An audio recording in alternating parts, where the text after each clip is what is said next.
Yeah, I appreciate it. Thanks a lot. I'll talk to you later. Hi, my name's Steve Appel of Work Comp Matters, and thank you for tuning in to the final 2018 in review.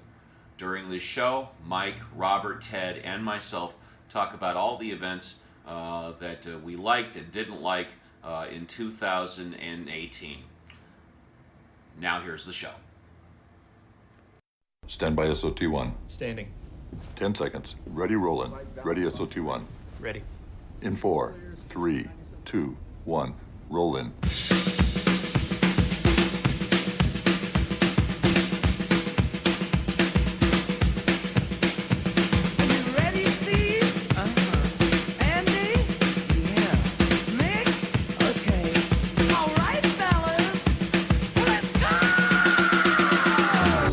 From the round table at Uncle's Studios in beautiful Southern California, welcome to another edition of Work Comp Matters, the central location for you employees, you employers, and of course we haven't forgotten about you damn independent contractors.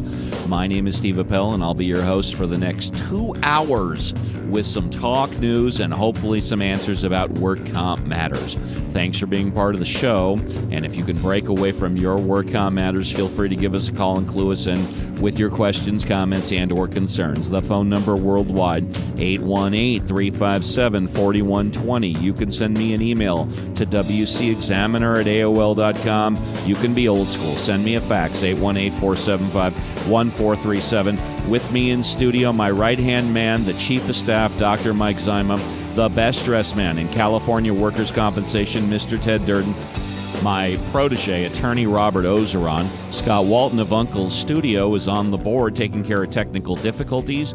John Scalia in Munich, Germany, and back at Work Comp Central, making sure the whole damn thing goes right, is Kristen Chavez. Well, good evening, everybody. Welcome to another edition of Work Comp Matters. And yes, this is the last show of the year. Goodbye to 2018. We are going 2 hours, and it's going to be one hell of a show.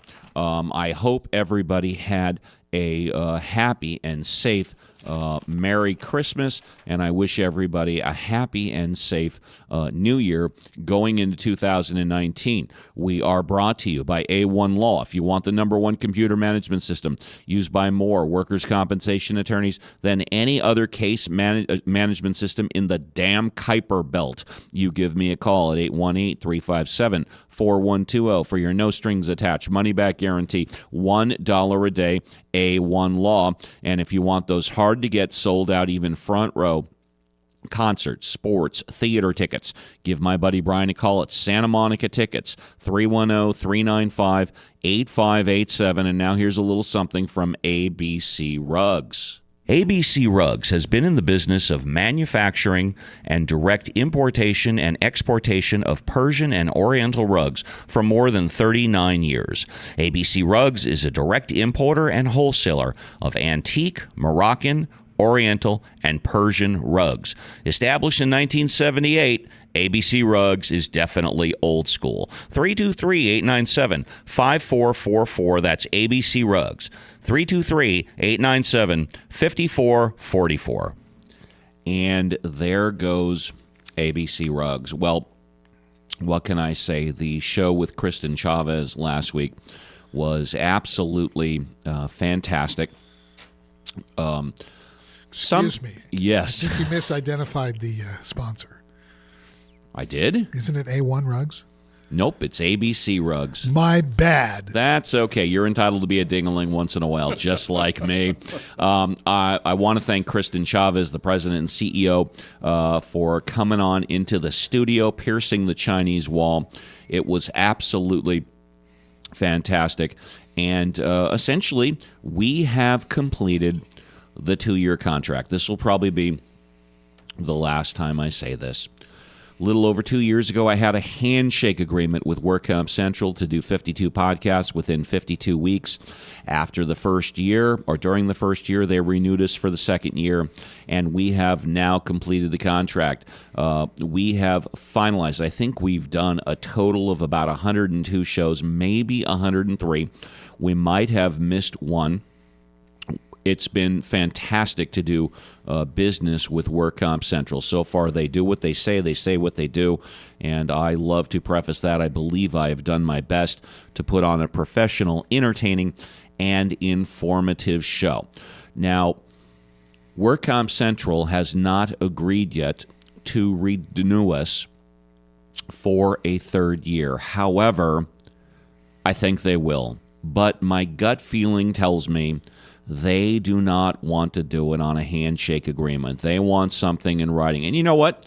I'm okay with that. I've always said that any type of agreement you're going to have should be in writing, but it should be as short as possible. I mean, Robert, you probably see these 25 to 50-page independent contractor agreements, and you end up taking them to a priority conference and proving employment, and it would have just been as effective as like a 1 or 2-page agreement. And we're going to get to Robert. We're going to get to Ted.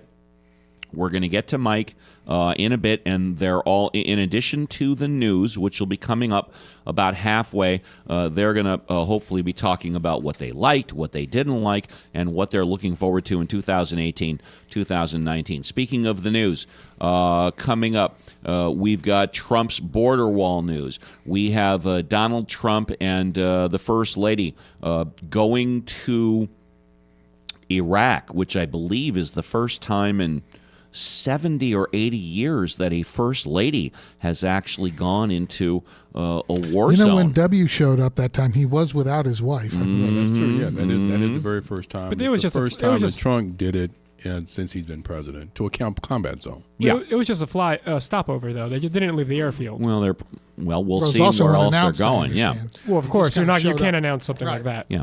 We've also got, and more stories that have come up throughout the year are about high schoolers vaping. This is becoming more and more prevalent, Right. and we've got a new story on that. Of course, we always talk about the homeless on WorkComp Matters. Mandatory breathalyzers are becoming the new law next year in 2019 if you are convicted of drunk driving. We also have Kaiser Permanente dumping patients. Allegedly. Thank you, Michael. Sexual assault of immigrant children at the border holding tanks or whatnot. Again, alleged, I have to say. Yes, exactly. You have down here prescription burns. What is that? That's when you got to burn the dead wood away to prevent. Oh, yes. It's forest management. It's effective forest management. To prevent California forest fires. Catastrophic ones, yeah. We have to burn more forests. Control burns. Sure. Yeah, control burns. It's old science. Yeah, that is. Yeah, very old science. Yeah. Right. Stem cell research is in the news. Of course, we have exemptions for Obamacare. We also have more Obamacare. Hip-hop dancers promote all this on Obama. Oh, my goodness.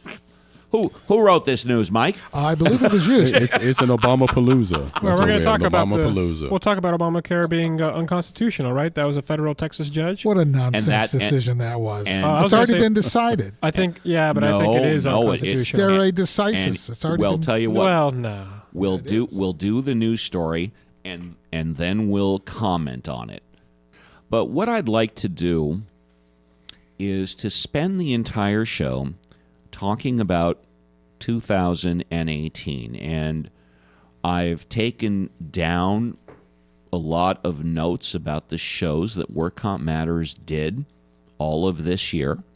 And I wanted to comment on a few, and then we will go back and hear selected sections of those shows. And I find it extremely interesting that one of the news stories tonight is the government shutdown. Now, this is the third time that the government has shut down this year, and be it coincidence or not, our very first show of 2018 dealt with a government shutdown. That's amazing. And I have said repeatedly throughout the show, like kicking the can down the road, that there is no excuse whatsoever for a government shutdown. Now, Robert has periodically disagreed with me, so what I want to do is I want to play the cut from week 1 government shutdown, and then we can talk for a few minutes about government shutdown. So, Scott, if you will, play the first cut on government shutdown.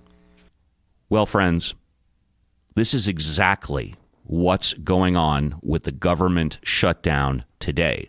The government continues to kick the it's called the continuing resolution, which is aptly named kicking the can down the road again. And frankly, folks, I'm sick of it. Okay? When the government shut down, I put up on my Facebook, should we shut down the government for DACA? Should we shut down the government for any reason? Oh, and by the way, Anna Montez Gluck said, quote, hell no, close quote, but we'll get to Anna, where's Anna, in a moment. I am sick and tired of the president, the Congress, House of Representatives, senators, both Democrats and Republicans, of acting like 15-year-old children and continually kicking this can down the road. In my mind, there is no excuse whatsoever for a government shutdown. There's no reason why everybody should be up till 12 midnight before the government shut down. They should be doing this stuff weeks in advance. You see, government has 3 main responsibilities and 3 main responsibilities only. Not in any particular order. Number 1, budgeting out and spending our tax dollars. Number 2, keeping us citizens safe. And number 3, protecting our citizens' rights. And that's it. And then everything else, of course, filters down through there. But the government can't do its job if the government is not open for business. I've said this for years. You shut down the government, you don't get paid.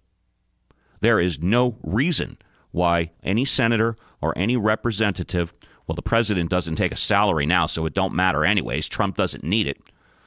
And whoever says, by the way, that the senators are the $1 Million Club and whatever like that, although it's true, a lot of them have their checks going to direct deposit, folks. And they don't see those checks because they're getting other types of money and funds and stipends when they're in Washington, D.C. Those checks are going home to the spouse, the kids. It's not going all in their pocket. Those checks stop. They will get their asses in gear. Now, I've been asked who's to blame. The president, the House of Representatives, the Senate, the Democrats, or the Republicans. They're all to blame. It's everybody's fault. That's their job. Also, in my mind, I've said on this show many times before, I'm a rhino. I'm a Republican in name only. You've got a Republican-controlled House, a Republican-controlled Senate, and a Republican president, and you shut down the government? What the heck is going on? And that's all I have to say about the government shutdown. So I'm going to throw it out for the last time of the year. Is there any excuse whatsoever for a government shutdown? Robert, why don't you lead off? Well, of course. Look at this. Look at this shutdown. It's over border security.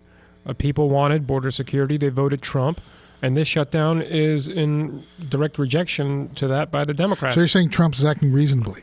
I believe, well, it depends which side of the aisle you're on. I don't really have an opinion, to be honest, about whether or not the border issue is something you should hold up or is not something you should hold up. Ted, you're up. Here's the issue that I have. Ted, move your mic closer to you, buddy. Here's the issue that I have with what you just said. Okay, people didn't want that. No, they didn't. I'm sorry, that's a mischaracterization. This is why I say that. His base may have wanted that. And I'm going to say his base really wanted that because that was one of his campaign promises, number one.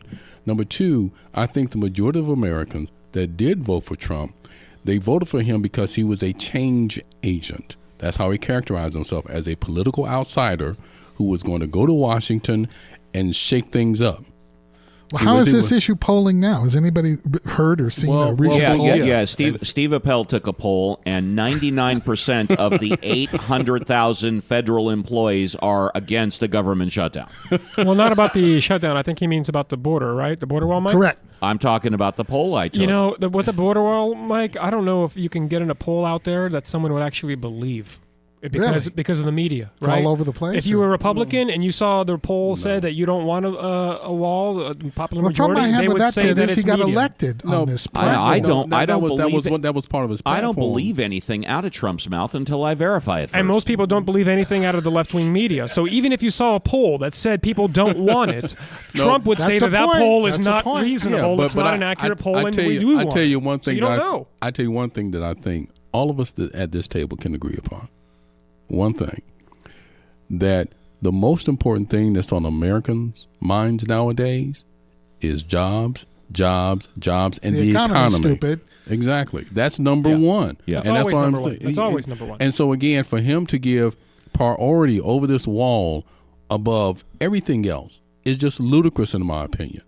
He had an opportunity to get funding for his wall when the Democrats had something on the table. On the DACA. And that was on DACA. They voted $25 million for that wall. That's right. He 25 rejected million it. or 25 billion? No, 25 And million. Trump said, screw and you. Yeah, he rejected it outright because the hardliner said no deal for DACAs, none whatsoever.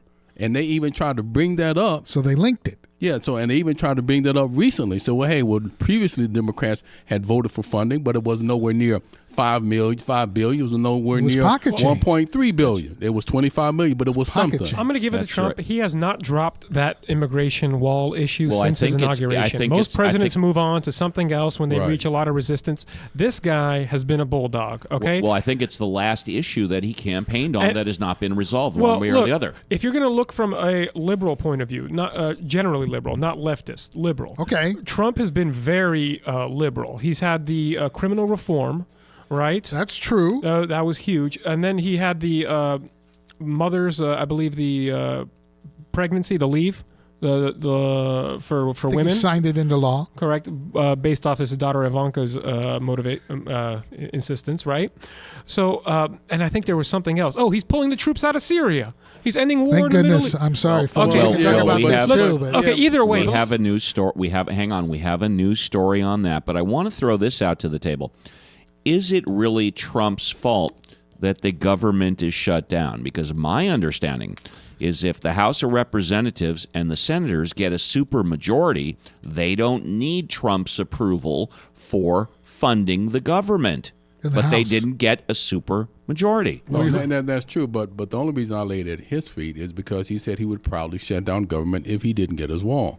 But one other point I want to make on the issue of immigration that has been the cornerstone of his campaign. If you check statistics, there is 690,000 illegal immigrants in this country of Hispanic descent. Now, but there's 1.45 million Asians that are here illegally. Of those, 45% came here on visas, and then stayed beyond the expiration.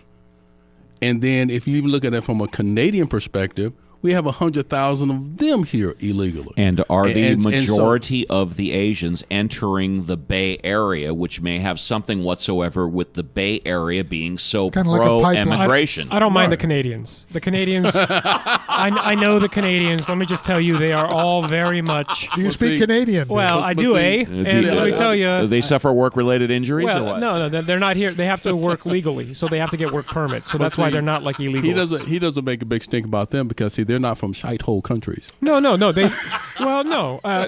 Generally, our immigration problem is not with Canadians. That's true, though, Ted. And look, guys, when we talk about what Trump is putting on as far as the news, he's always putting on Latino, how should I say this, criminals as a example of perhaps immigration That's in part general. of his narrative, yeah. But he does want a southern border wall, okay? So let's be specific here. We know where the drugs are flowing, and it's not from Canada as far as we know. Okay, so Not to the extent. And plus, we know about what's going on to young women on the trip up from Central America when to we have the a border. story on It's, that too at the border. That's Yes. why we have laws, because without laws, when you have a porous border, you have these unintended consequences, like all of these sexual assaults of these female migrants. It's unfortunate, and the blood really is on our hands there because we don't enforce our border. So we create a magnet which creates the coyotes and the predators to see that, right? It causes them to see it and start to prey on those people. So that's why you need to rules are there for a reason, right? You could be fair and kind and firm all at the same time. We'll talk about the immigration issue a bit more. I think Trump has been very liberal. I think he should have exchanged perhaps some of those policy accomplishments for that wall earlier. And those are all very good points. And I know we're going to have the story on immigration and Trump's wall, and we will come back to that. During 2018, we had a show called the GOP Memo. You guys remember that the national security memo, both by the Democrats and the defendants, was redacted, and then the Republicans showed their memo, or they put it out privately. The Democrats said, here's our memo, and I thought it was just totally embarrassing. Totally after that, we had a show dealing with the FBI. We had a show on guns. We then had a show on poker, and I wanted to, let's go on. We had a show on Mark Zuckerberg when he appeared before Congress, and then we had a guest talking about PAGA, the Private Attorney General's Act, and that was really a wonderful show. And then the next show that I wanted to talk about was hacking the WCAB. And back earlier in the year, there was a letter that was put out in an N-Bank letter, the first time I had ever seen an N-Bank letter, and it was sent out to attorneys because one of the emails that was used by the chairman of the WCAB apparently was hacked. This is one of our more popular shows, and I want to play a little excerpt from that, and then we will come out. Here's an excerpt from hacking the WCAB.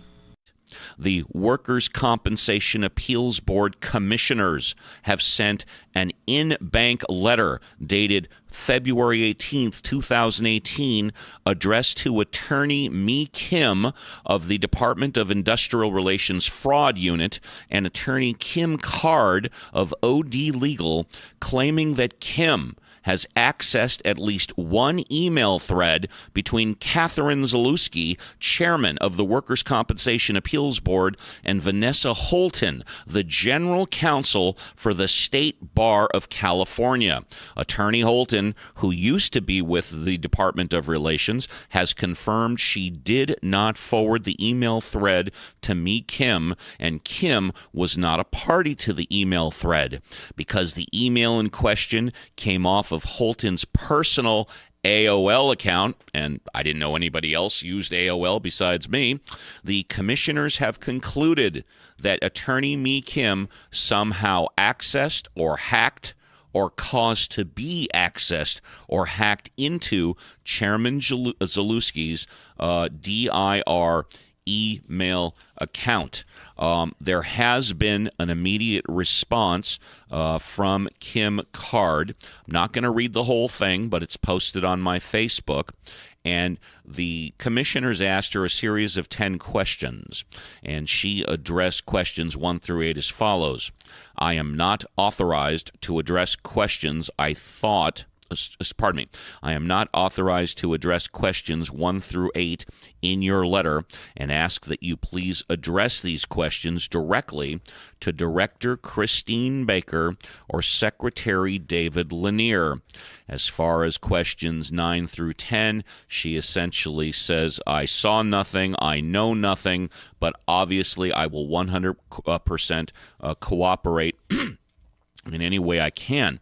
Her response was, of course, in February, and it was either, I believe, in early April, maybe late March, that the administrative director, Christine Baker, all of a sudden resigned. Additionally, an anonymous letter just came out, and it was addressed to all media outlets, and it says this. And again, folks, it's anonymous. Recently, there has been coverage in the media, some positive in the workers' compensation and Cal OSHA press, about the abrupt resignation, retirement of former Department of Industrial Relations Director Christine Baker, immediately followed by her brother, James Colville. Her daughter, Julianne Baker, has been on leave from the Department of Industrial Relations since August 2017. The real reasons for Christine Baker's departure will become known shortly when the California State Auditor releases his report on the investigation into whistleblower and whistleblower retaliation complaints filed against her in 2015. As is customary, the Department of Industrial Relations and California Labor and Workforce Development Agency received a draft of the auditor's report 30 days before its release. That report is supposed to be released within the next week or two. We look forward to receiving that as soon as we find it. We'll get it to you on Work Comp Matters. If you're interested in the documents I've just been reading from, we've got 3 of them. They're posted on my Facebook, and I thank you very much for that.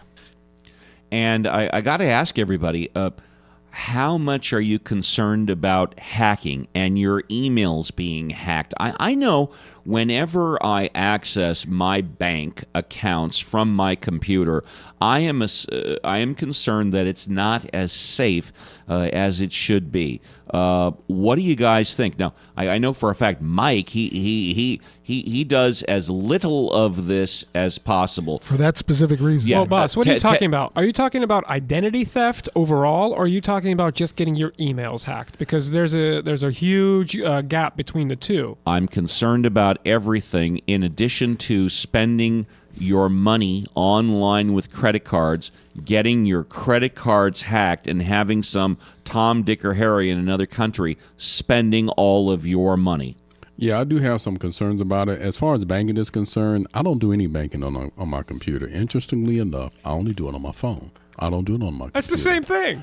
No. That's the exact same thing. No, it isn't, Robert. I'll tell you why. Because there's a less chance of someone hacking your phone than it is on your computer. Because most of the time when someone hacks your email on your phone, you need a static IP. You're moving around like it's a Mission Impossible movie. They're trying to track you. Well, isn't it true absolutely. that the Apple iPhone comes with like major built-in security? Yes, It's it one does. of the hardest. I mean, even the government tried to hack into it, and they couldn't. and the Mac computer is the hardest computer to hack. They don't get viruses as a general rule because it's a different platform. As you all know, I have an all Mac office. Yeah, because most viruses out there target Microsoft platforms or Android platforms, not Apple, not at all. So I don't do any banking on my computer. I do it all on my phone.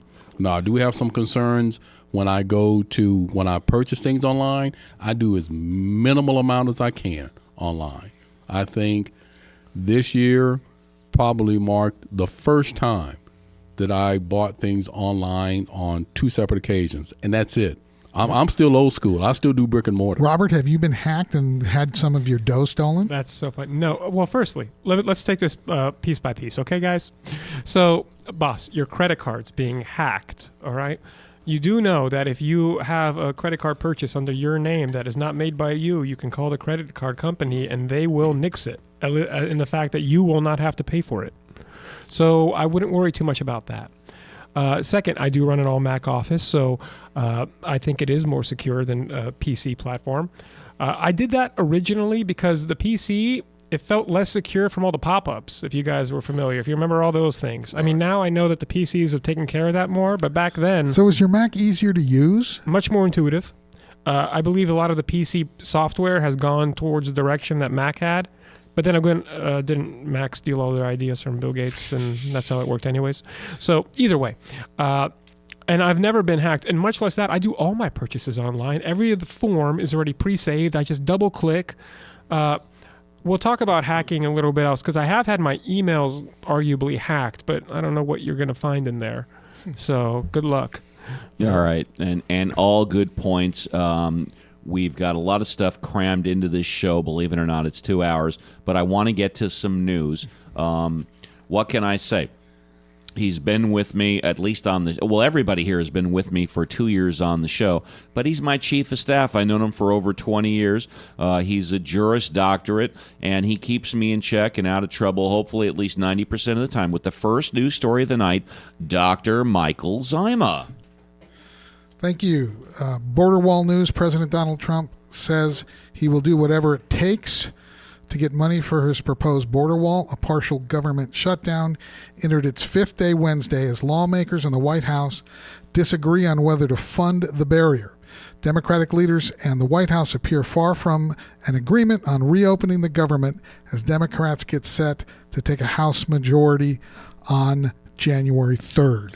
Well, what can I say? I've known him for 20 years also. He's been here for about a year and a half with the next news story of the night, the best dressed man in workers' compensation, Mr. Ted Durden. Trump and the First Lady go to Iraq. President Trump and First Lady Melania Trump appeared in Iraq on today for a surprise visit with troops and senior military leadership at Al-Assad Air Base. There, he said it's because of U.S. military gains against the Islamic State terror group that he can withdraw 2,000 forces from Syria. We're no longer the suckers, folks, Trump told service members at the base, which is situated in western Iraq. We're respected again as a nation. Okay, tongue-in-cheek. During his first visit to the troubled region, Trump also said he has no plan at all to remove any of the 5,000 U.S. troops from that country. Trump's visit, which is also his first to a combat zone as commander-in-chief, comes on the heels of his announcement about pulling troops out of Syria and the rumored removal of thousands of troops in Afghanistan. Okay, before we get to the next news story, and Robert, I just want to take a poll, and I don't want to go on a commentary right now. If we have time, we'll do it at the end, and I will go first. Yes or no, in favor of pulling troops out of Iraq? Steve, yes. Yes. No. Yes, but it depends on the situation. All right, fair enough. He's my protege. I've known him for 6.5 years. I taught him everything that he knows for the first 6 months. He's learned everything else on his own for the past 6 years. Attorney Robert Ozeron. I'm still using the stuff from the first 6 months. As you should. High school vapors. More than 1/3 of high school seniors said they had vaped at least once in the past year, up nearly 10 percentage points from the previous year. The dramatic jump comes despite efforts from public health officials, educators, and lawmakers to reverse the e-cigarette trend among youths, including a recent proposal to ban retail sales of flavored tobacco products in California. So that's the end of that story regarding vaping. Everyone's doing it in high school, apparently. Yeah, I couldn't agree more. Thank you very much.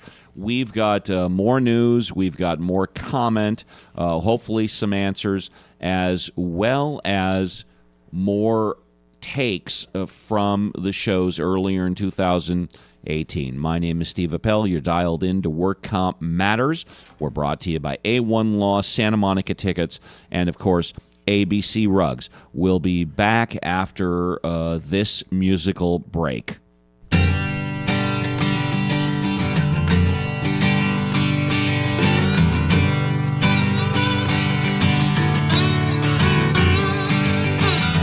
I sold my soul, I can't get it back. I've fallen down on my lonely track. Something inside is dying to break free. I got chains from wings used to be. I long to break free from this lonesome jubilee. I feel so scarred and scorned by this party's policy. Yeah. You know, if I could change my ways, baby, I would change today. I got chains, wings used to be. Going high.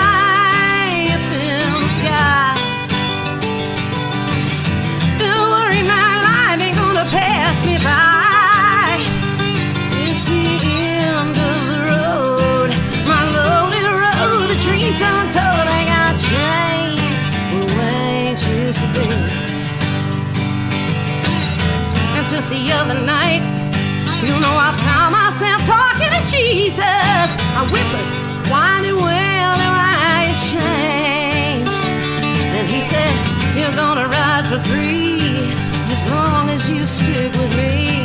I've been down, but it don't bother me. No, you know I had me some chains where some wings used to be. And he told me just like this: be going high up in the sky. Don't worry, your life ain't gonna pass you by. It was looking like the end of the road, the lonely road. The dreams untold, it had changed the way it used to be. Hang on now.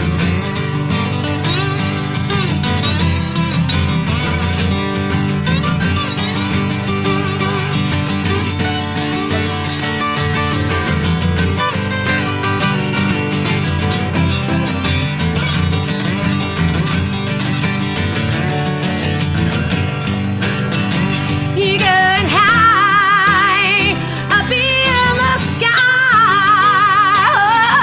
Don't worry, your life ain't gonna pass you by.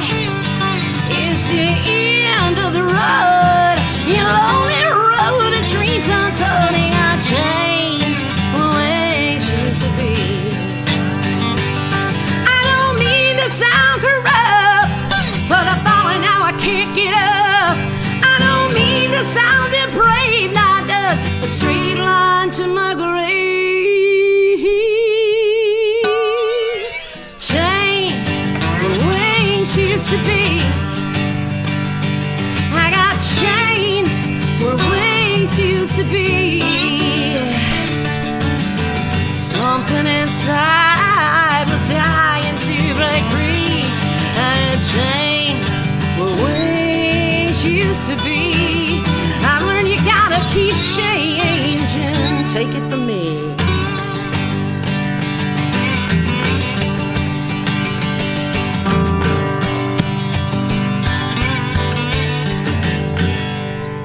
Susan Scheller on Work Comp Matters, the last show of the year, completing the contract. My name is Steve Appel, and a show that we did earlier in the year was on March for Our Lives. The kids came out and they organized between 475 and 500 marches around the friggin' world, essentially saying that people are being killed and by guns, and the adults are not doing anything about it. We'll get a little bit of comment after we play this excerpt from the show.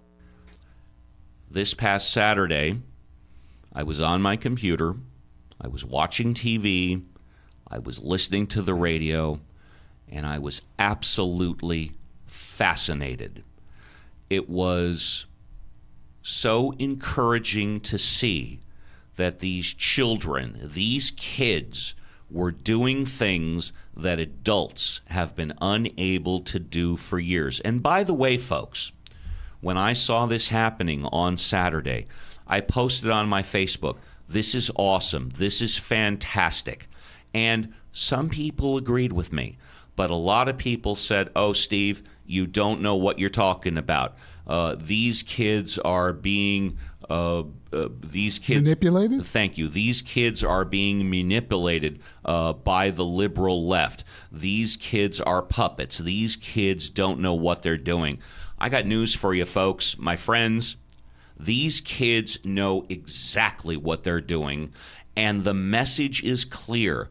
The message is not to change the Second Amendment. The message is not to take guns out of people's hands.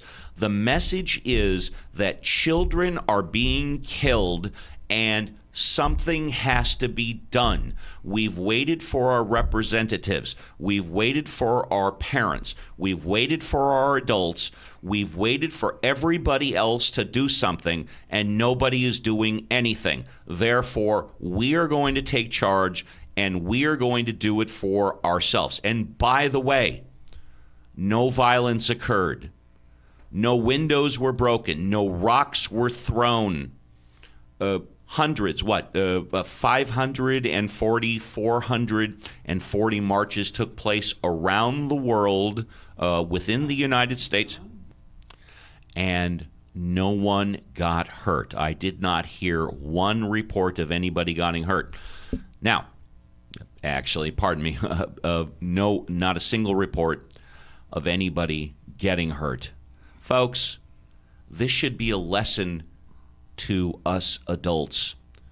The children, the ones that took part, they were born into this social media age. This is why I've said that the Tea Party, I'm a rhino. I'm a Republican in name only. Our guest here, who we're going to get to very shortly after the next break, Daniel Brin, is, my assumption, is a liberal Democrat running for office. And by the way, I'm endorsing him for office, and if any of his competitors want to come on the show, yeah, I know. This is the first time I've told Daniel. No, I know, and we'll believe me. We're going to get to Daniel later on in the show. I'll take it.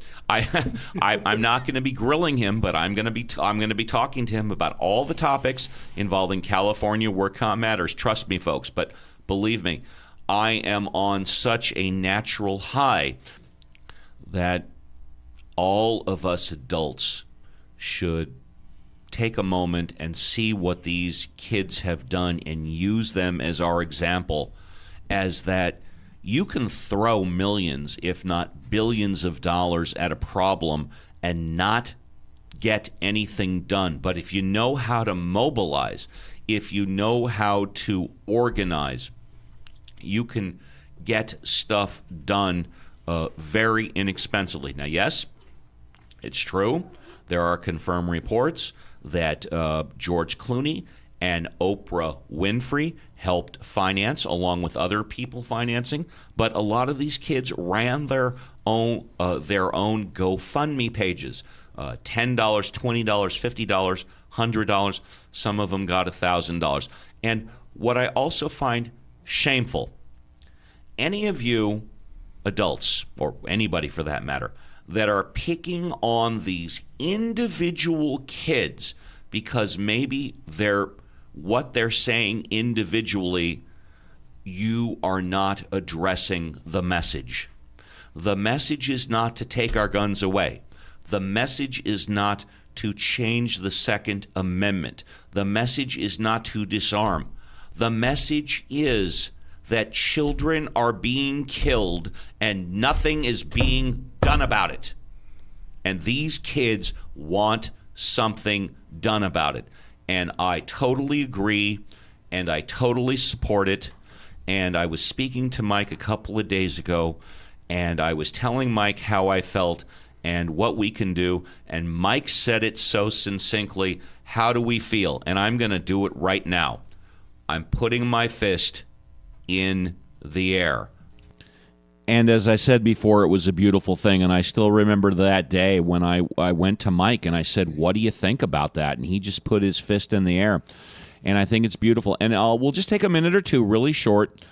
I know that we haven't heard from the kids lately. We haven't heard from those half a dozen school people, but I think the message is still clear, and it goes along with guns, that we have not resolved the issue yet. We're still seeing needless attacks, needless killing. And as I've said before, and, you know, it's kind of stupid, but these people should just kill themselves first, and they can worry about killing other people later. What do you guys think?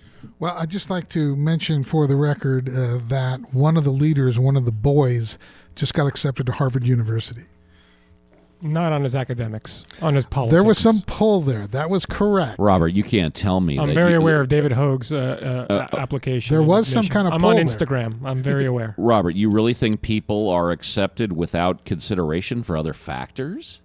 Other factors, okay. I think the SAT is probably the biggest factor. If I was on the admissions council, GPA. You know what? Sure, but not your politics. I totally disagree. Anybody that can organize a That's true, worldwide too. march, they can come work for me any friggin' time. I think what you mean is anyone who can get puppeted by somebody organizing a worldwide march can also that go was to Harvard. that was another thing. And Ted, I want you to comment. To think that this young man organized anything is a joke. I'm sorry. And you know what? I think you're totally wrong. A lot of comments that came out that time said he was a puppet for the ultra left or whatever.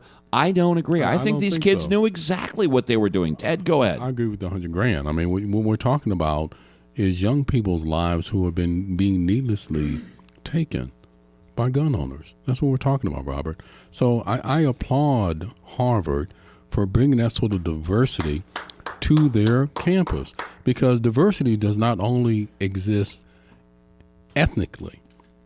It just doesn't. Ideologically also. Exactly. But this is not diversity of thought in Harvard. This is more of the same thought, okay? If it was diversity of thought, they'd have a Well, conservative. that's true of colleges all over the place. Okay, well, I don't know of a whole lot of politics coming out of Harvard organizing marches against gun ownership and gun shootings of youth. I haven't heard of any. Have you?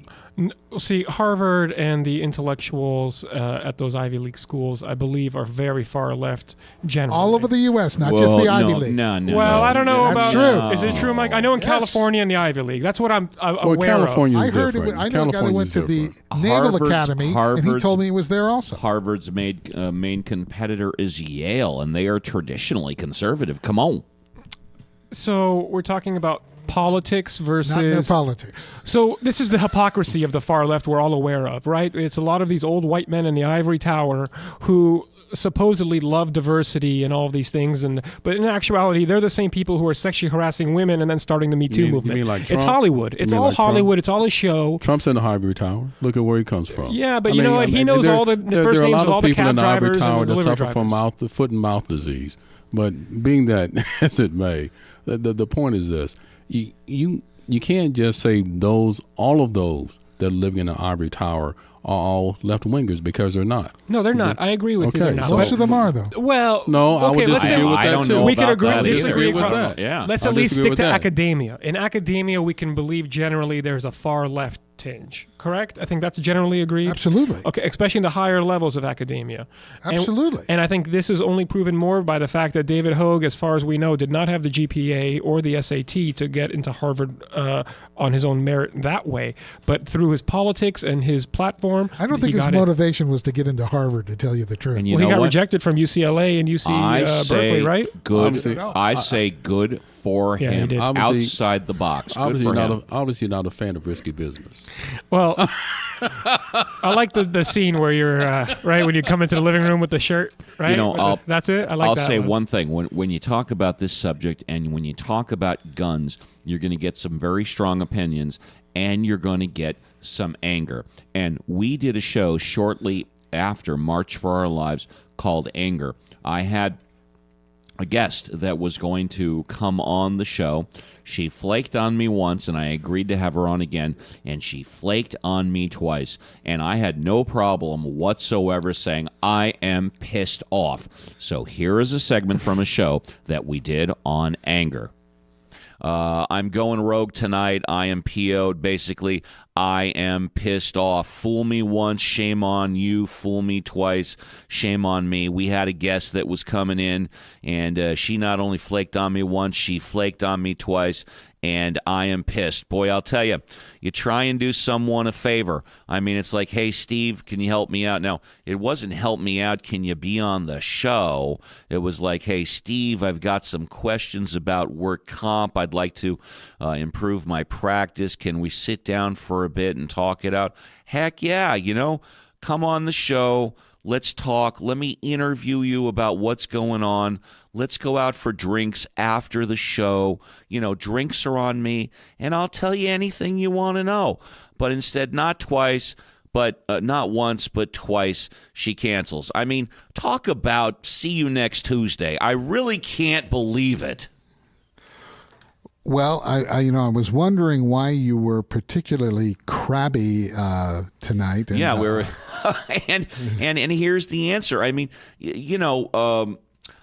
I planned this not once but twice, and of course, when you plan for a guest to be here, it changes the whole mood of the show. It changes the whole preparation of the show. I'm figuring I'm not going to have to look up and write as much news, and then I get the message. In fact, of course, it was by email. It wasn't by telephone or whatever. And it's like, okay, fine. I'll write the news to the show. And so, I'm trying to think, well, what the hell am I going to do? What am I going to call the show? What time did you get the email? When I came, I went to court this morning. I had a trial. I got into the office about 11:30, and I checked my email, and there it was. I mean, I guess it came in this morning. I mean, at least the guest was kind enough to send an email and notify me. Didn't wait till the last minute. Supposedly there was some type of medical situation also. Yeah, supposedly there was some type of medical situation, but that was the excuse the first time. And, what can I say? I mean, I've had a handshake with Work Comp Central now for almost a year and a half. I mean, me and Work Comp Central are doing this fantastic special project on a handshake agreement. We trust each other. I quoted them a very fair, reasonable price.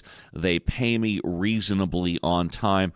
I produce a professional show that people are interested in. We're growing like a small snowball, going downhill, getting a little bigger. Mike, I got you. Robert, I got you. You guys come in. You dedicate your time week in and week out. That's all on a handshake agreement. Everybody's getting a little something from it.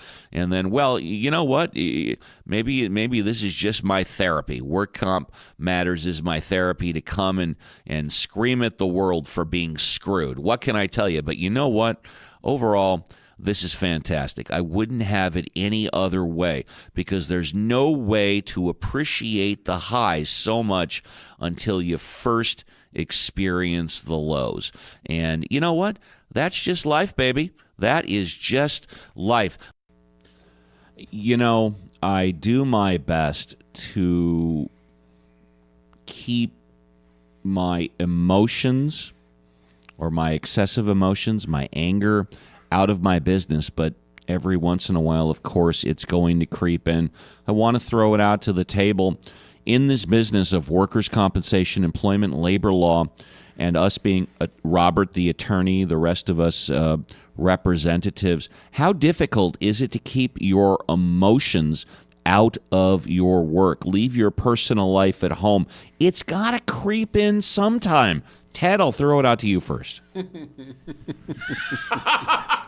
Okay, Robert, I'll throw it out to you. No, it's okay. It's okay. I've been doing this for 25 plus years, and as a general rule, I do leave my emotions out of it. But every once in a while, it creeps in only because I'm prodded. Yeah, bring that mic a little closer. Okay, only because bring the mic a little closer to you. Only because bring it closer. Oh, he's going to eat it. Okay, only because I'm prodded. I mean, I remember once arriving late for court. You said prodded? Prodded, yeah, absolutely. Prodded. Right. What does that mean? What does it's that like mean? a cattle prod. I was going to say, when you yeah, provoked. Correct. Provoke Provoke or prod. Provoke. Correct. Prodded. Provoke. I'm with you here, Ted. I got you. Okay. Let's go. Provoked. I showed up late, called the gentleman, and he made the comment saying, and I apologize, saying, I'm sorry I'm late. He said, I know you just signed in. I said, actually, no, I got here about 8:45. No, you didn't. Yeah, I did. And again, I apologize for being late. No, that's not true. I've been watching this. I said, look, I know I'm late. I apologize. And that's all I can say. You're just 15 minutes late. Right. And you know what he said? What? You're a punk and a liar. Now, when you come at me, you get full bore. I was going to say, I heard Ted once say, don't let the suit fool you. No. Oh, and I know. And I went stone off. I was dropping expletive, colorful metaphors, the full 9. How did he react? Before you answer, I want to say this. I love this story. Ted is about a year and a half older than me, but he could kick the crap out of people half our age. Oh, Ted looks like a walking wall. Okay, Ted, go you ahead, don't want to buddy. mess with Go Ted. ahead, Ted. So I said, where the F are you? And then I go out to the breezeway, and there he comes walking towards me, arms outstretched like what you're going to do. The only thing that saved that man that day, was Steve Hoffman was there. And he heard me, and he came running out of where, Cole's department Steve is. wanted to Upstairs, save yeah. someone's life. Go Right, ahead, and go he ahead. grabs it, Ted, no. And I looked at the guy and said, you're talking awfully reckless to being standing so close to the edge of a balcony, because I would throw your ass off of here, pure and simple. Just take off, huh? And interestingly enough, everything ended very well. Everything. That's cases for you. Then it's settled. No, because what happened is Judge Treadwell had walked through. I apologized to him for what he'd heard because I was saying some hey, I'm from the hood. I'm cool with that, and I just let it all out. And he said, Ted, I didn't hear nothing. I don't know what you're talking about. Then I went to Judge Brotman because evidently he went to go see Judge Brotman, and I said, look, this guy's going to come in here. He's going to complain. And Judge Brotman said, Ted, don't worry about it. I got you. So I'm downstairs, and then Eric Salvato came and got me. And he said, Ted, he's up there talking to the judge. Mm-hmm. And, let me back up for a minute because he said he was going to file a complaint. I said, fine, I'll see you this afternoon. No, you need to deal with me now. No, I don't deal with anybody that I choose not to. This is my wheelhouse. I'll see you this afternoon. And so he went to go complain to Judge Brotman, but I'd already talked to Judge Brotman. So Judge Brotman, and it's literally 11:45, and he says, oh, yes, I want to complain about this gentleman here. And Judge Brotman says, wait, you want to come to me at 11:45 and complain about him? I'll see you this afternoon. Yeah. There you go. Now I work in the same office with Mike, so we'll save that. Robert, do your emotions ever interfere with your ability to represent your client in court? To be honest with you, no. I'm a little bit robotic, as you know from me. Well, that's fantastic. We've heard enough from Robert now. Yeah, I operate a little differently. I'm a bit removed. I'm trying to become more emotional as a person. So I'm trying to go the other direction, which is trying to be more in touch with my emotions. But go ahead. Are you a Vulcan? Well, I don't know. A Vulcan? You mean? Yeah. Suspend all emotion and go for a Kulinar. No. Is it logic? I'm just very logical, I guess, and I like to be more in touch with my emotions and be more. Sometimes I'm a little envious of people who can wear their heart on their sleeve like that so well. I'm a little bit more reserved, but especially at work. At work, I'm just a robot. You can curse at me. I have clients, right, who curse at me. I laugh. It's fine. They accuse me of being in bed with the insurance companies. No problem. I had a defense attorney want to fight me one time. That was the most serious. He was drunk. You want me to say his name? He was so drunk in the afternoon. No, I don't want you to say it was his over name. Depo fees, and he called my client a liar, but he never paid the Depo fees. Let's go off the air really quickly. And off the airs, Robert told me who it was. I work with Mike every day. Let me say that Mike does his best to maintain composure. Me, on the other hand, I have no problem expressing wearing my emotions on my sleeve, and that is, that's just the way it is. And speaking about emotions on my sleeve, one of the things that I'm really passionate about is fraud. And we did a story earlier in the year regarding West Valley MRI and fraud. So I'm going to play a little excerpt about the show on fraud and West Valley MRI. And for those of you that did not hear me, it's about West Valley MRI and fraud. And did all of you hear that at the table about West Valley MRI I recall that. and fraud? That, okay, yes. So without further ado, here's a little excerpt from the show on West Valley MRI and fraud. One of the things, or the main thing that I wanted to talk about tonight, is a medical facility called West Valley MRI. Now, I am not an attorney. I am a workers' compensation hearing representative. I've been in this business between 25 and 30 years. I cut my teeth. I got my start. I got my experience in the Special Investigations Unit. I was doing defense for 10 years. It's been ingrained in me to look for the red flags. However, in the past 10 or 15 years, I've been an applicant's representative. My concern is getting my client the most amount of money possible within the legal bounds of the law. I have one particular case. It's called Jabiela Ortega, Jabiola Ortega, Ortega. The ADJ number is 111-88-308. It's set for a hearing next week, July 2nd, on a case-in-chief issue. However, last month I received a document from a medical facility, West Valley MRI. They performed 2 MRIs on my client and had my client sign a document that said my client agrees to pay their bill in full at the end of the settlement from the proceeds of the settlement against compensation. Now, when I first took a look at this, I said, this is ridiculous. This should not happen. And I wanted to give them a call, and I did give them a call.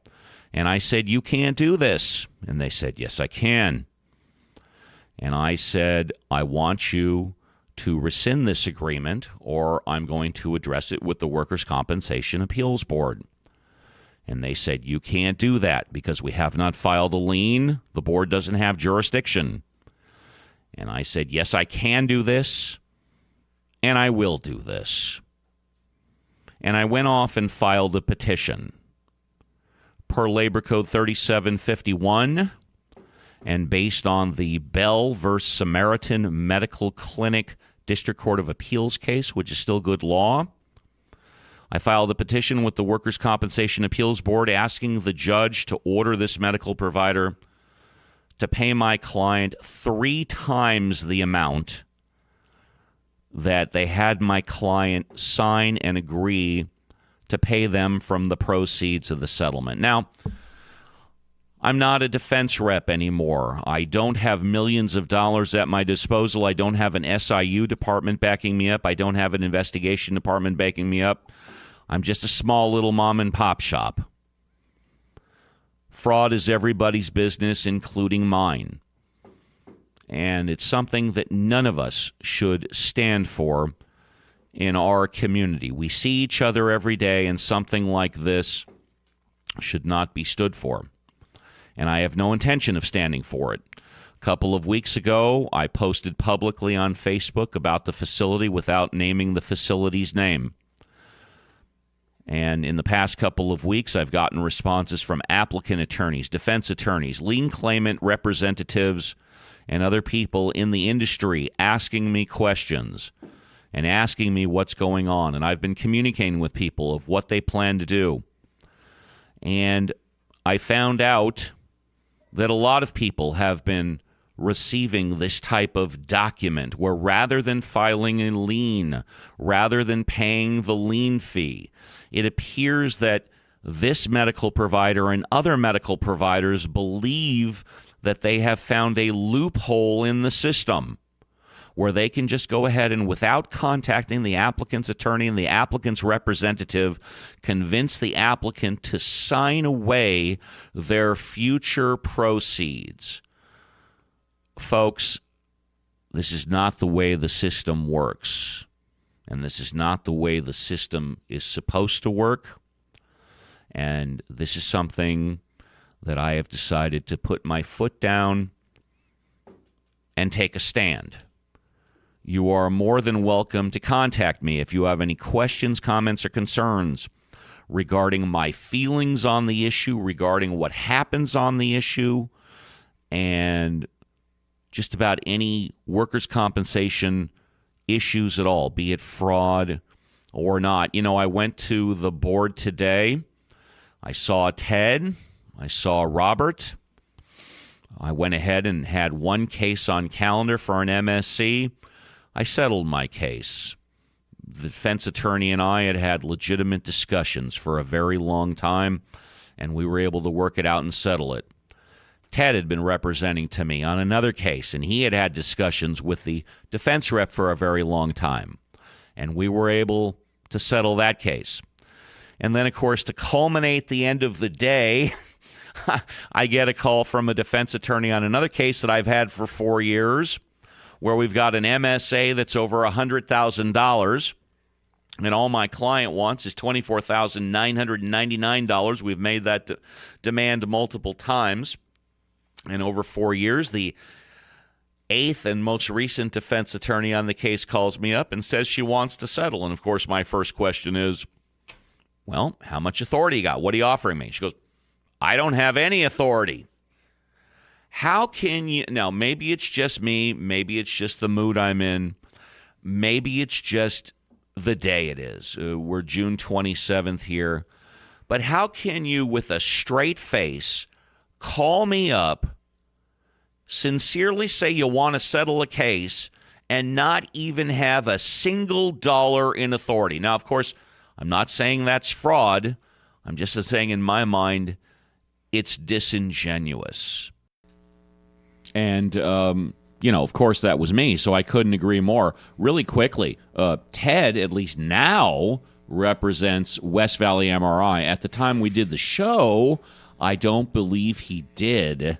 So, Ted, really quickly, take 60 seconds. Of course, I was bitching at the fact that West Valley MRI, as a precursor to one of my clients getting an MRI, they arguably coerced my client to signing a document indicating that they would allow West Valley MRI to deduct the full usual and customary price of the MRI from their final settlement.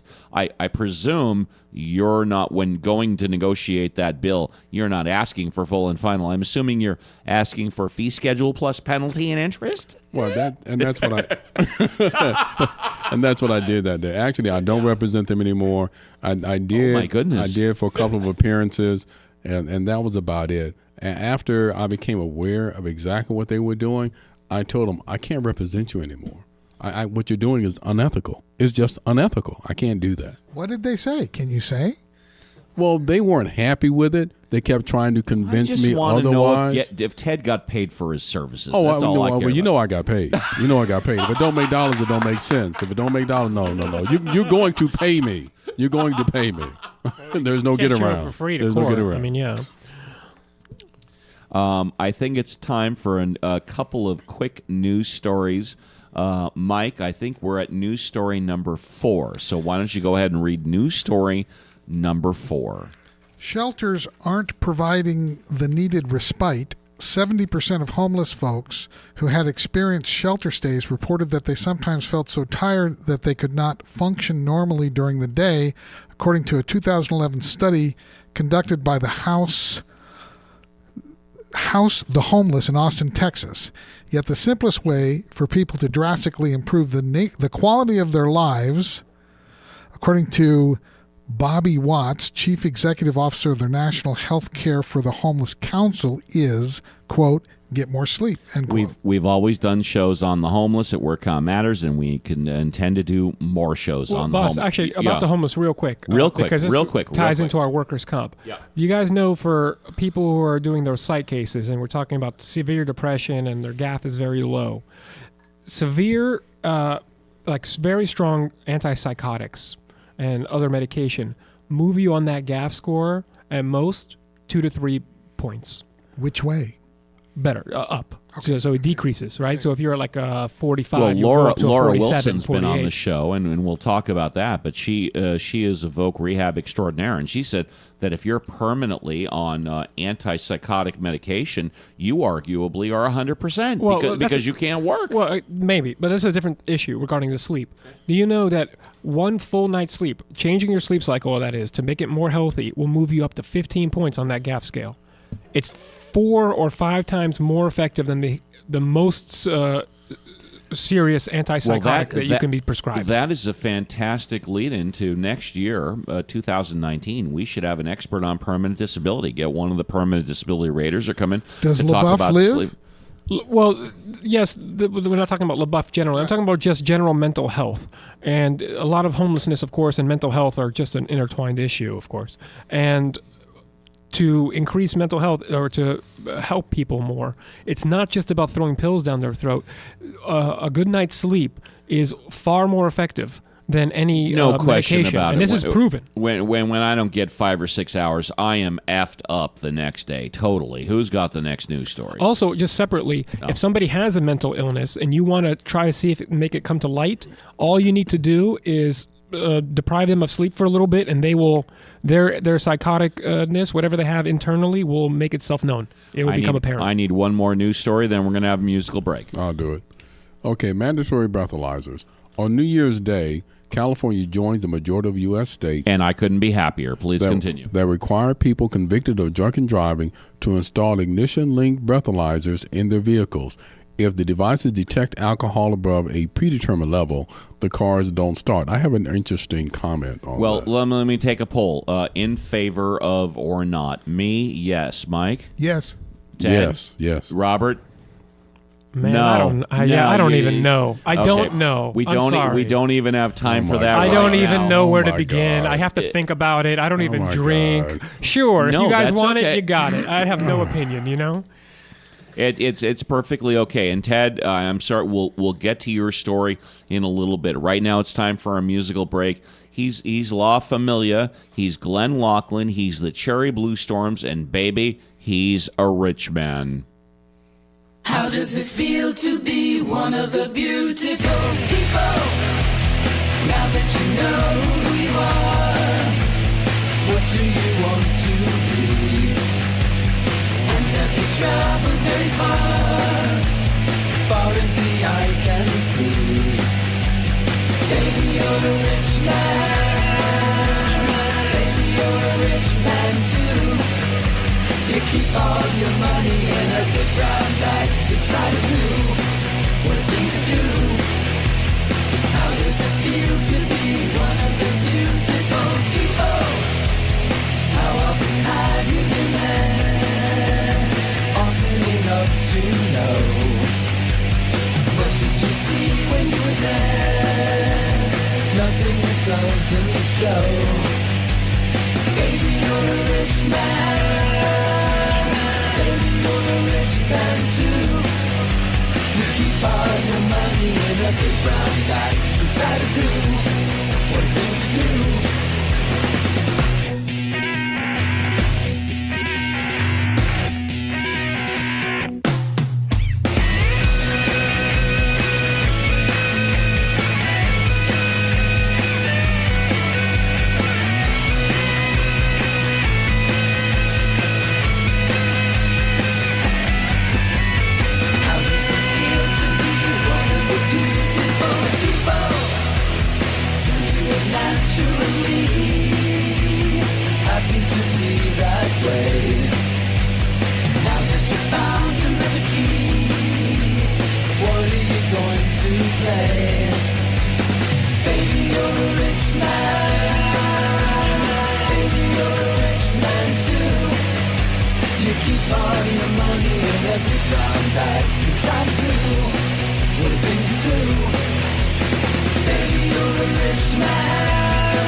At least a mandate. And of course, we're talking off about drunk driving and whether or not you should have breathalyzers and stuff like that, and that's okay. My name is Steve Appel. You're dialed into WorkCom Matters.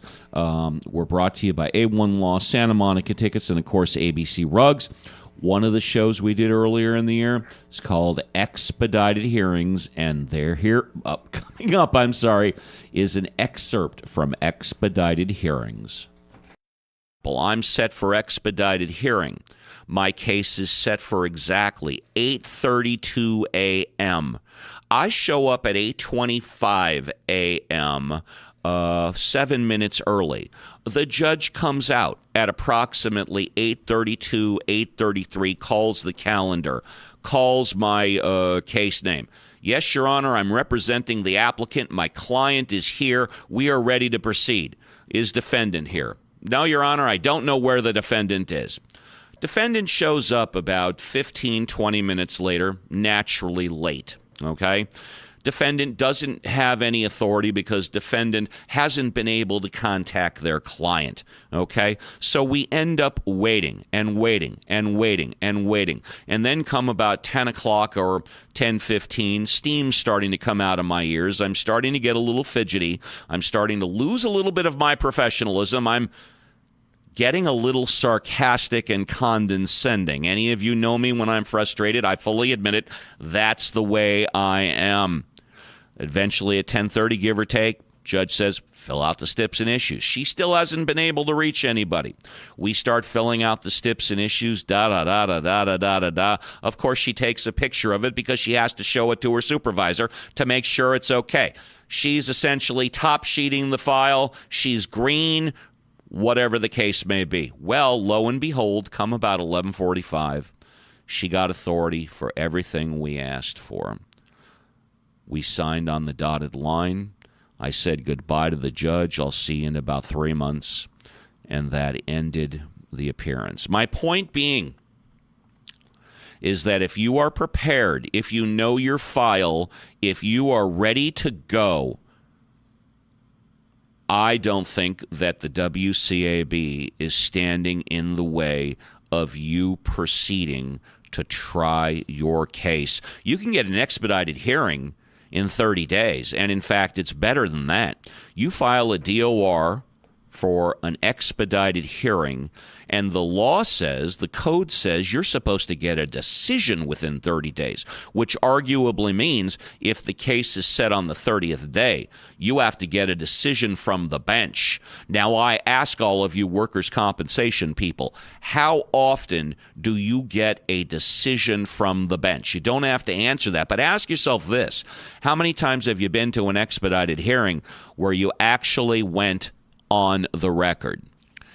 Now, you think about that and take a real hard look at whether or not it's the personnel and or the judges and or the system that is causing the roadblock for you to move your case towards closure, or if it's not really that you and your opposition are just not properly prepared. And that's something I also want to throw out to the table really quickly. How many people come to court prepared? How many times have you not been prepared? Now, Mike, of course, has a cave. He's got 4 walls. He doesn't have a window. The only exit he has is through my office.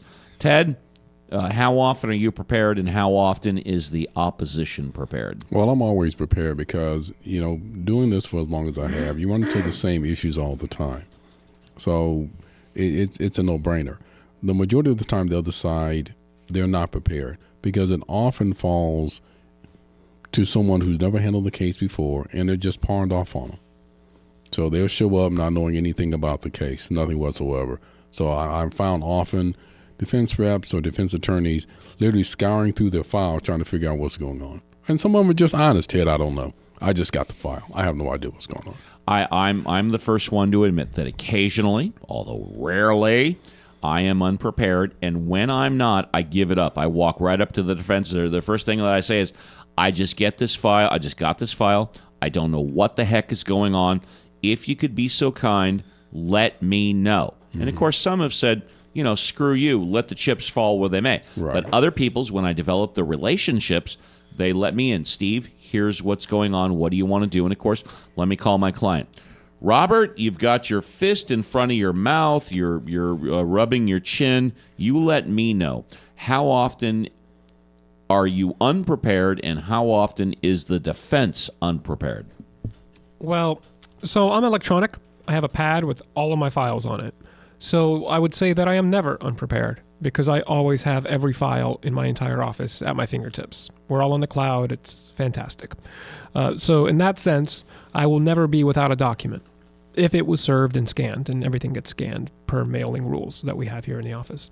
But perhaps if you did not review the file ahead of time and there are other matters that need to be raised at the hearing that you wanted to do, perhaps you didn't object to the DOR, perhaps it's a second MSC and you know it's going to get set for trial, but you never got that rebuttal report from the PTP that you wanted, and you didn't do your homework. Now that is unprepared in a different way, right? That's different because unprepared for a hearing, you can figure out any hearing, okay? Even trial you can figure out. It's just what evidence and reports do you have for that trial? And you want to be prepared with the whole case file, not just that hearing. A hearing anyone can get through, right? The judge will help you out if you're totally lost. You'll say, okay, this is what we're going to do, okay? Well, the stuff on your computer is worthless unless you review it.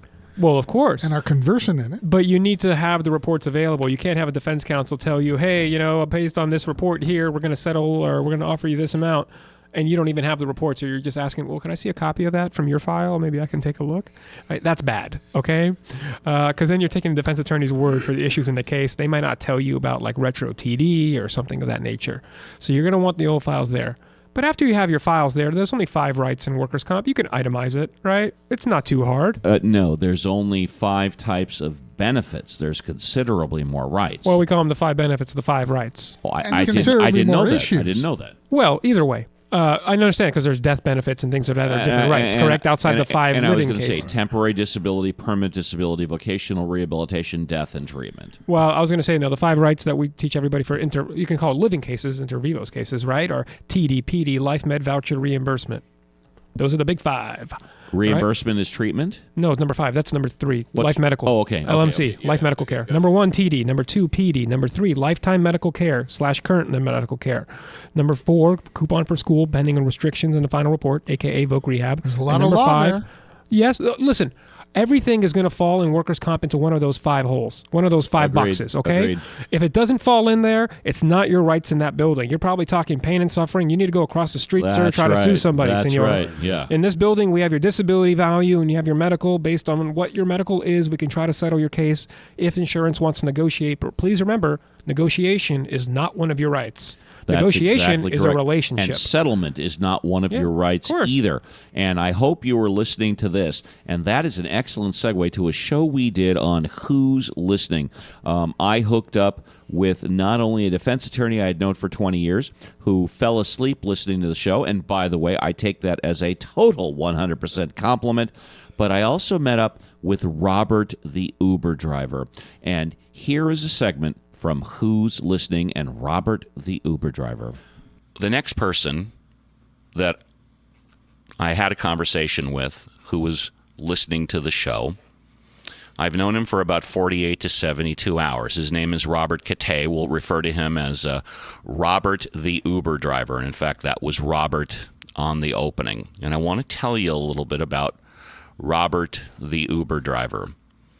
He's 51 years old. He used to have a wife. He used to have 2 kids. He worked 20 to 25 years for a major corporation on the East Coast and got up every day and worked on the East Coast and around the world dedicated to the corporation, dedicated to his family, working his butt off, paying his bills, being a completely productive, respected citizen. And then 10 to 15 years ago, something happened. His whole life fell apart. His lifestyle was gone, ended. Divorce, job, gone. Money, gone. Credit, gone. All his worldly possessions, gone.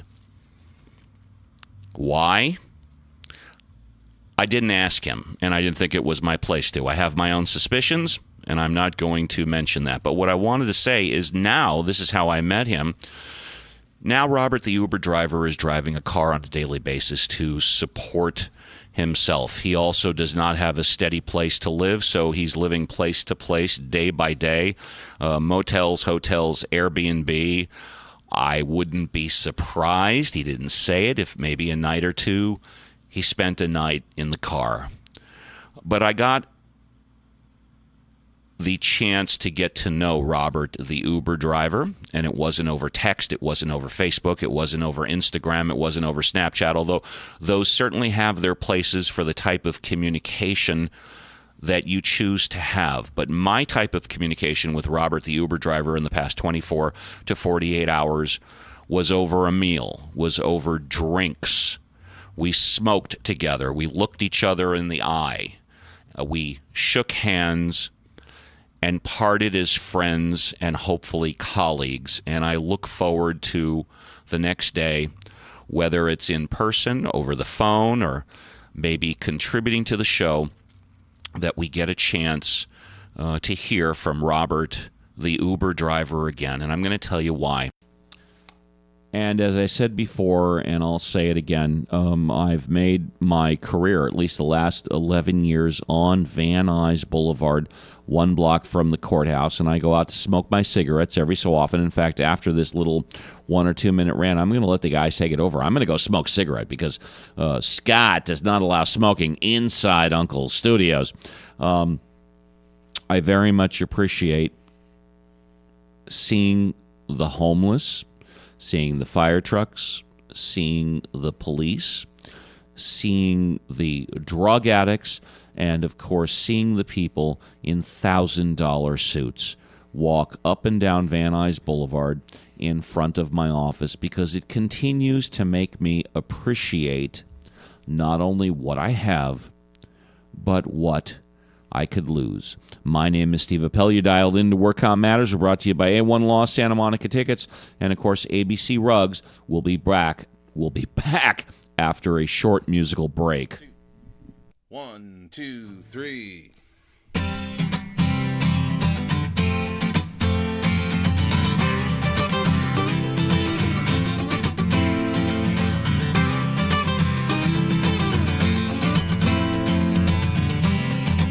Should've known it'd come to this. Sure would like to travel to that crazy place behind your eye. Let it all unravel. Starting out swinging round, stringing up pearls, baby. I could never understand your star-spangled rodeo. The hurricane blowing by your home to me. Yeah, home to me. When you're singing out like Sunday on the Memphis radio.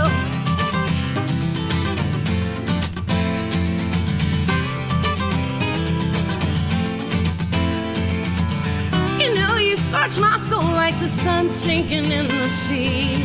Oh, I got my sweet surrender. You can do no wrong with me. Holding on forever. You got to talk to me, baby, in your secret melody. Oh, send it home to me. You got to bring it on home to me, darling. Singing out like Sunday on the Memphis radio. Oh, yeah. You got some restlessness like fire in your veins. Baby, you got my soul. You got a fusion nationwide. Keep my music safe inside. Turn it into gold. Turn it into gold. On Memphis radio. Oh, yeah, now.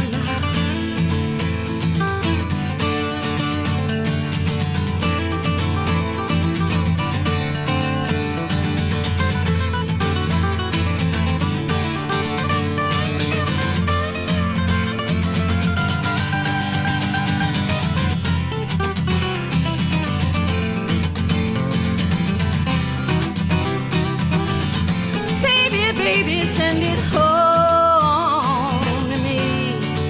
You got to bring it on home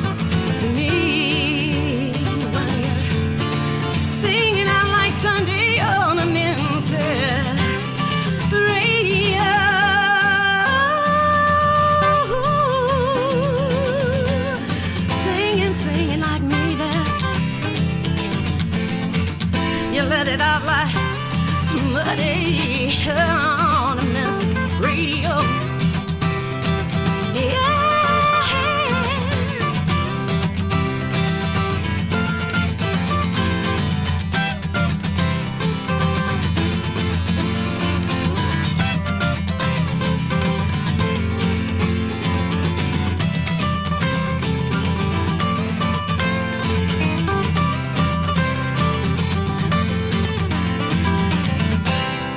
Susan Scheller on Work Comp Matters, and normally we have John Scalia on halfway into the show. We've been so packed with information. We're 3/4 of the way full on this special 2-hour 2018 wrap-up. So without further ado, he was a licensed attorney practicing in California workers' compensation for 45 years. Now he's retired, hanging out in Munich, Germany, the admitted a socialist, John Scalia. Hi, this is John with the Work Comp International Report from Munich. It's the end of the year, and that's the time for giving away end of the year awards. I'm going to give away the Moron of the Year award. Now, let me point out that this is not a recent event for me. During the 2016 election campaign, I began a semi-regular feature on my Facebook page called Moron of the Day. Since you all know that I'm a socialist, you may think, well, yeah, right, John, the only people you had as morons of the day were conservatives. Not true. I believe idiocy is widespread. It exists on both the left and the right. Some of my morons of the day included Hillary Clinton and Joe Biden. There you go. And of course, I did have idiots on the right. I had Marco Rubio and Sarah Palin. These are fictional interviews with these characters and indicated my point that I thought they were idiots. But this is the end of the year, so it's time to award the Moron of the Year award. Well, the hands-down winner, far and away, is Donald Trump. He wins it in two separate categories, actually. He wins it for sheer stupidity and for being insane. I realize the second is a little more controversial, so I'll deal with the first. Stupidity. Yeah. Stupidity is when you don't listen to anybody who knows anything about what you're trying to do something about. Or to phrase it more eloquently, when you don't listen to experts, when you don't listen to your advisors, when you don't listen, apparently, to anyone. Look at Trump's recent decision to take troops out of Syria. He didn't consult with any of his advisors. In fact, Jim Mattis, the Secretary of Defense, one of the most respected people in the administration, resigned because Trump hadn't consulted with him. And had he consulted, he would have advised against it. Apparently, all his advisors advised against it. Well, it's not really true that all his advisors advised against it. It apparently resulted from a conversation with the dictator of Turkey, Recep Erdogan. So there you go. The dictator of Turkey is advising the President of the United States on foreign policy, and the President of the U.S. is following his recommendation. And one of his other big fans loved it. Vladimir Putin came out and approved that Trump had done the right thing in Syria. That's great. We now have approval from two dictators, one in Syria and one in Russia. Last time I checked, the Russians were not exactly our bosom buddies. Not only did Trump's decision in the Defense Department result in the resignation of Mattis, but he's appointed the deputy defense guy, a guy named Shanahan, to be the acting Secretary of Defense. Shanahan is smart, but he's a career Boeing employee. Yeah, that's right. He's a tool of the defense industry, the defense contractors. Now, again, unless you think that this is a partisan position, let me remind you that a Republican president named Dwight David Eisenhower, in his farewell address, warned the country about just such a thing. That's right, Dwight David Eisenhower, General, Supreme Allied Commander in World War II, and President of the United States, and Republican. In his farewell address, he warned the country about establishing a Defense Department because America had never had a Defense Department. It only had a War Department when America was at war. And in the speech, Eisenhower specifically points out that the defense industry will have its own lobby, will have its own interests, which are not the same as the interests of the country. This from a Republican president, and not only that, it turns out his crystal ball was correct. And now we have a president who thinks that money and the interests of the country are the same and that there's no difference. Well, we also have the allegation that Trump is insane. I base that on the fact, a common sense definition of insanity. You go into a room meeting with people and you say, this is what happened. And then everybody else comes out and says, no, that isn't what happened. If that happens often enough, if your version of events is completely different from everybody else's, that's a common sense definition of insanity.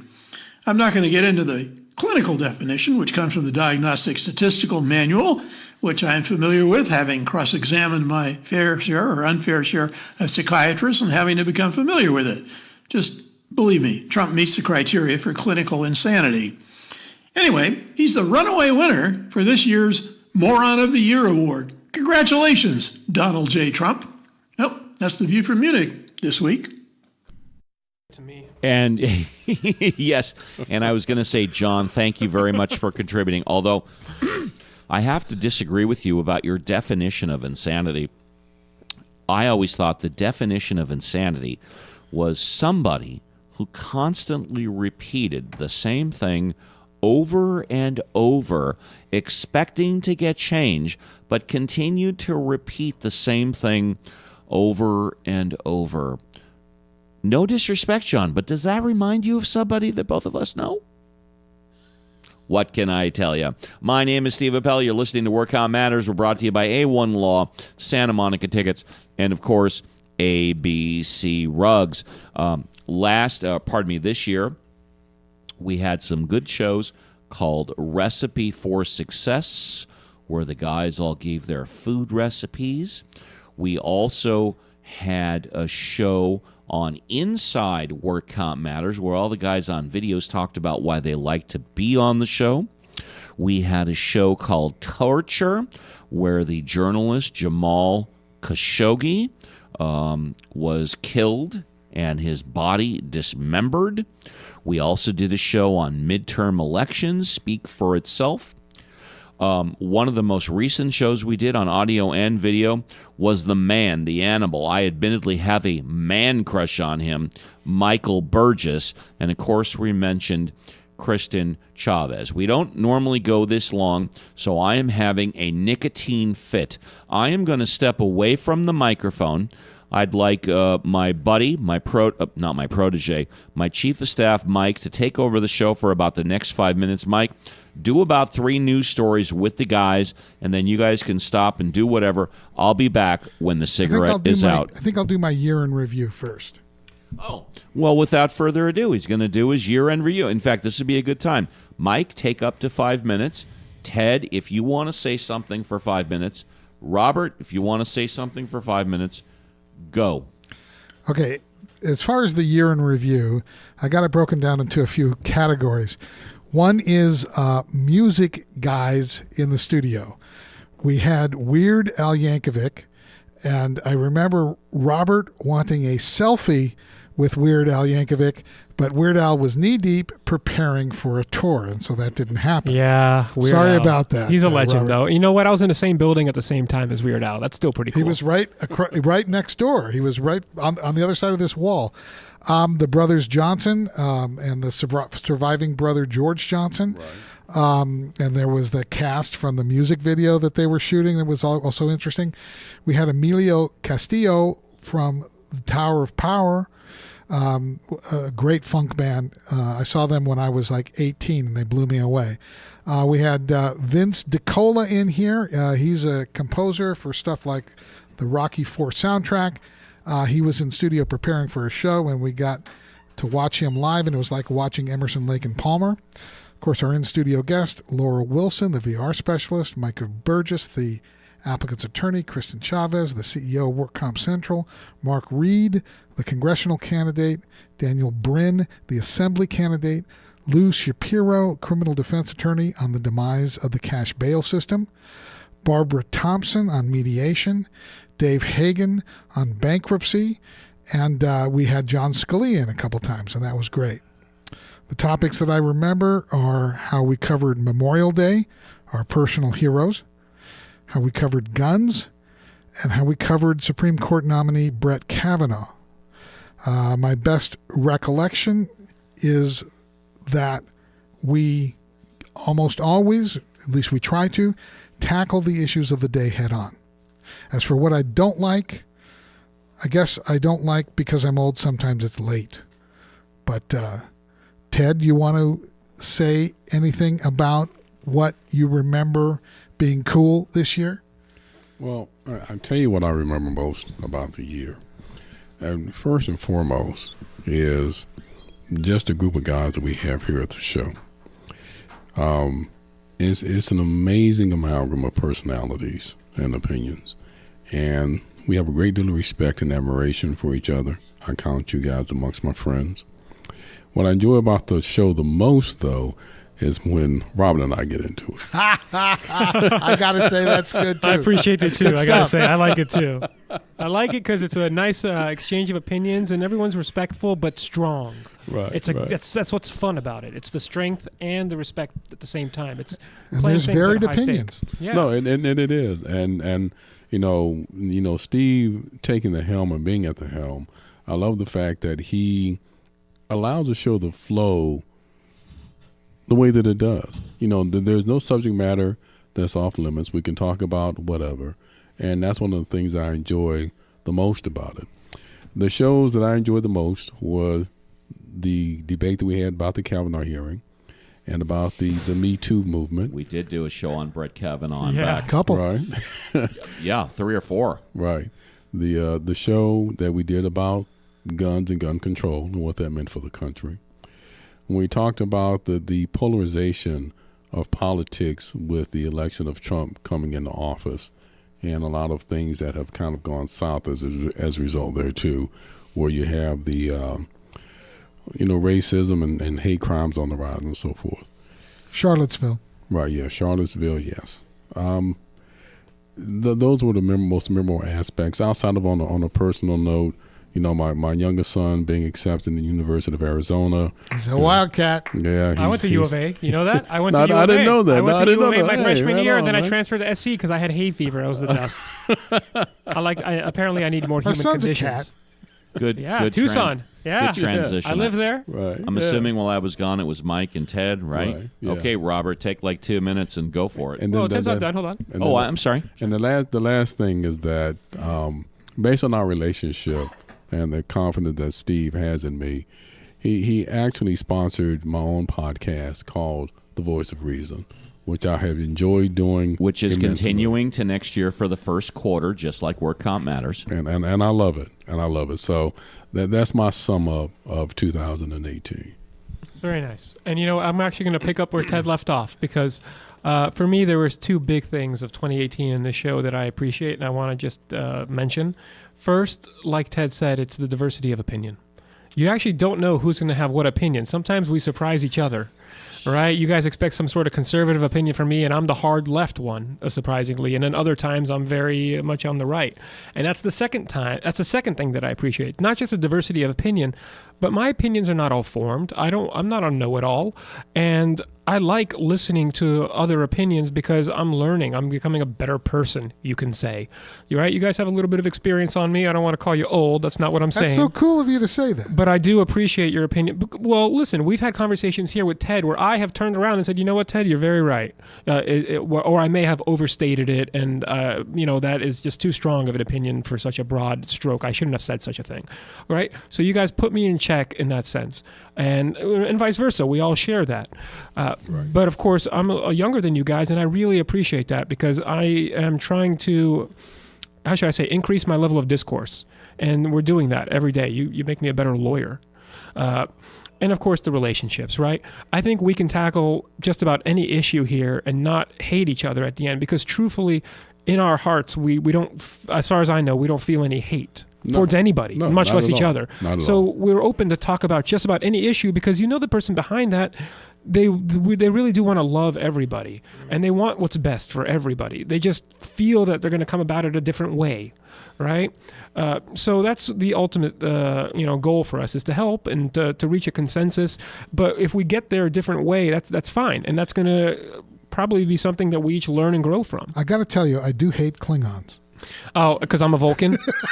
What, Well, you know, when you said Mark they kill Zuckerberg, he's they kill Data, your right? son, you know? Mark is Right. Mark Zuckerberg a Vulcan? No, he Data? is Data. He's Data, right? He looked like Data. Lieutenant Data, yeah.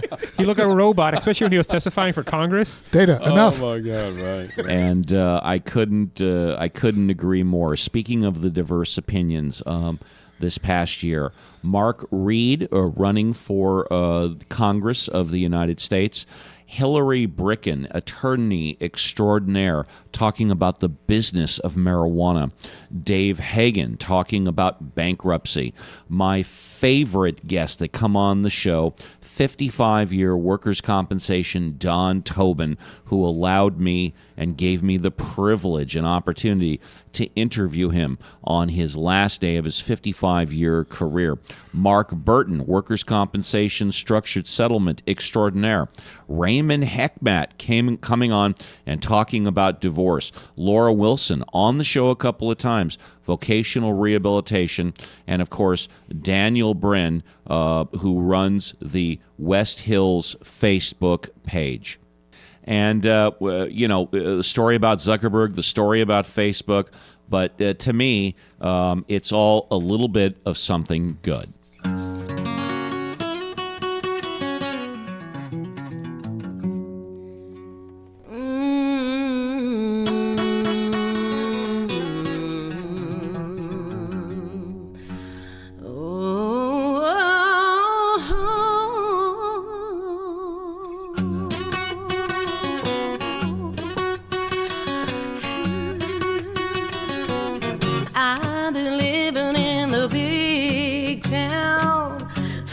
And sliding on the upside of down. Let me tell you, baby, I have earned my crown. Lord, don't let me be misunderstood. Ain't got time to watch no grass grow or romancing with a Romeo. Here's the ticket to the rodeo. Lord, come on and love me like you could.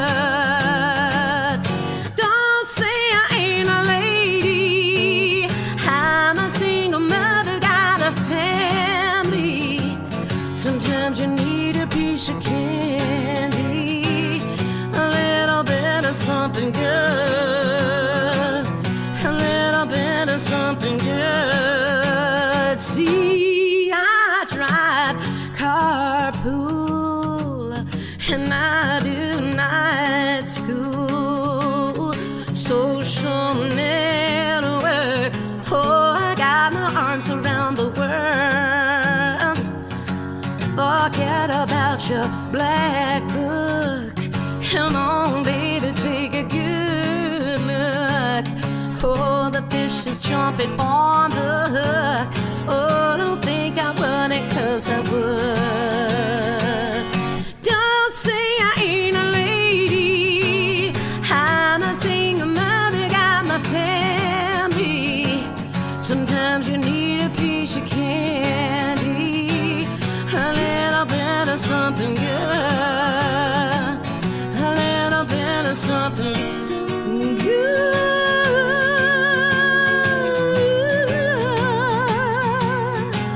Something good,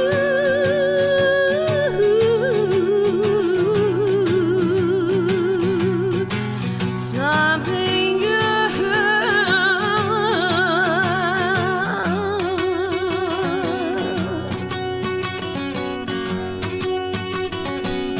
Show me your good side.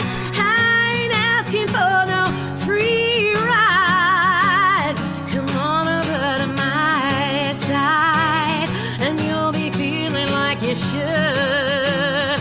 Oh, don't say I ain't no lady. I'm a single mother, I got a family.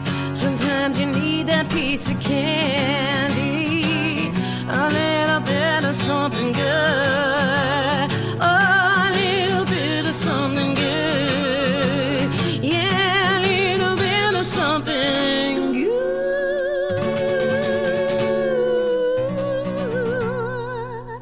My name is Steve Appel. You're listening to Work Comp Matters. We're brought to you by A1 Law, Santa Monica Tickets, and, of course, ABC Rugs. A lot of people have said to me, Steve, why do you continue to have music on the show?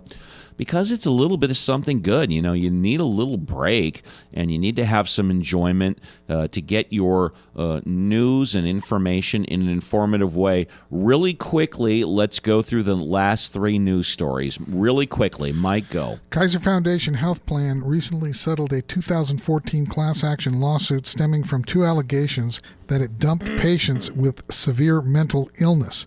Plaintiffs Douglas Kerr and Barbara Knighton alleged that in separate incidents, Kaiser psychiatrists told them their sons needed to be transferred to locked residential facilities called IMDs, Institutions for Mental Disease, for treatment, according to court documents. Alleged sexual assaults at immigrant children's shelter. ProPublica has gathered hundreds of police reports detailing allegations of sexual assaults in immigrant children's shelters.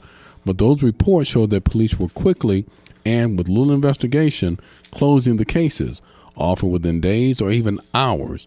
In other news, the Justice Department is trying to determine if a nonprofit that runs shelters for migrant children misappropriated government money. Homeland Security Secretary Kirstjen Nielsen was questioned about the death of a 7-year-old girl in U.S. custody, and the U.S. is considering scrapping certain guidelines about restraining pregnant women. If California wants to get out in front of its wildfire problem, scientists have some clear but counterintuitive advice. Start more forest fires, also known as a controlled burn. Decades of research shows that lighting fires under safe conditions not only clears out the dead plants and thick underbrush that fuel many severe wildfires, it also restores the natural processes that once kept forests healthy and resilient.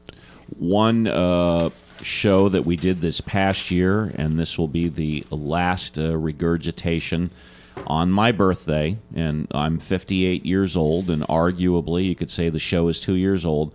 The guys got together with Scott and sang happy birthday to me. So here's a little excerpt from the happy birthday show. Well, we just have a little something. Are you ready, boys?